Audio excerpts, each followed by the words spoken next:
If you're about to embark on watercolor pouring and not sure how to mix up your paints, then this is the video for you. For the first layer, you want the paint to be pretty dilute. Now I'm going to put a lot of, well, that looks like a lot of paint, but I'm going to dilute it up a lot.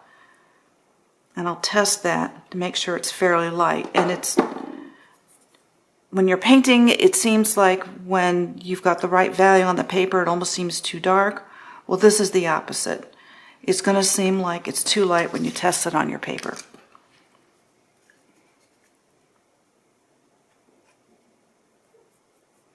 So I put the pigment in the cup and then try to blend it at the edge.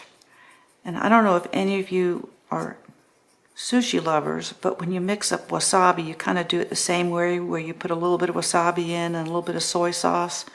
So if you're familiar with that, this is kind of the idea. So I have my pigment here at the side of the cup and then working it into the water slowly. So it's going to become more and more concentrated as I work this blob of paint into the water, and I'll simply add more and more water to get it to a fairly light dilution.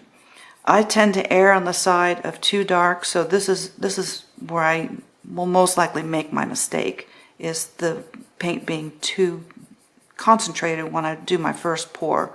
But I can always pour some water on top of that on the painting and dilute it, as long as I act quickly.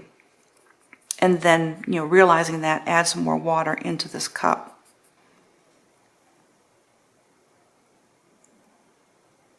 And just dilute that up.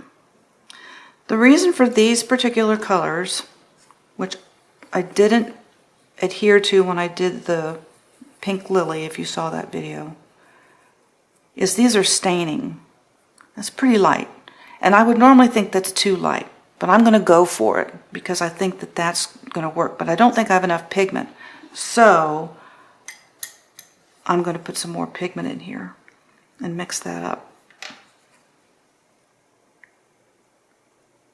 Not quite as much as I'm not going to use quite as much pigment as before because I could run out of room in this cup, in which case I will have to switch to the larger cups. And I have lots of cups. Bought a number of them after I took a workshop from an artist by the name of Jean Grassdorf. And that's where I learned how to do watercolor pouring. In fact, I wasn't even, it wasn't like I was looking for it. Somebody suggested to me that I take that workshop. So I did, and I had a success right out of the gate, so it was very encouraging.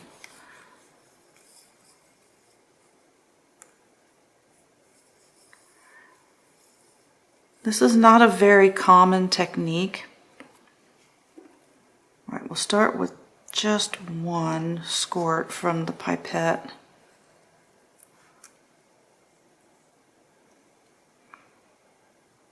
That is a little darker, so I'm going to add more.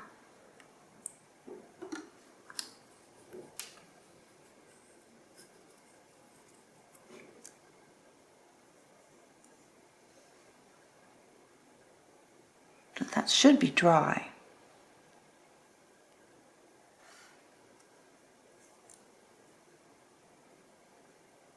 Yeah, I'm going to add more.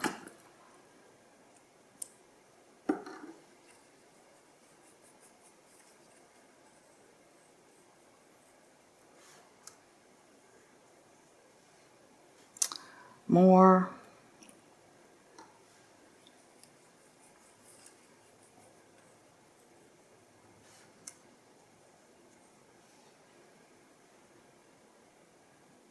More.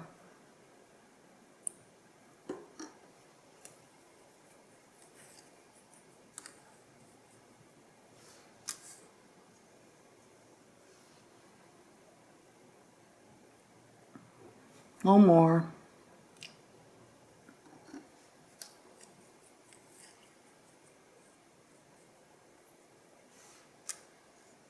Okay, I'm stopping. That's pretty light. All right, so I'm going to set that aside. and I'll repeat the process for the next color.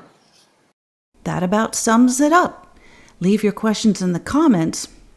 And if you're still having troubles trying to figure out how to get your values right, check out this video.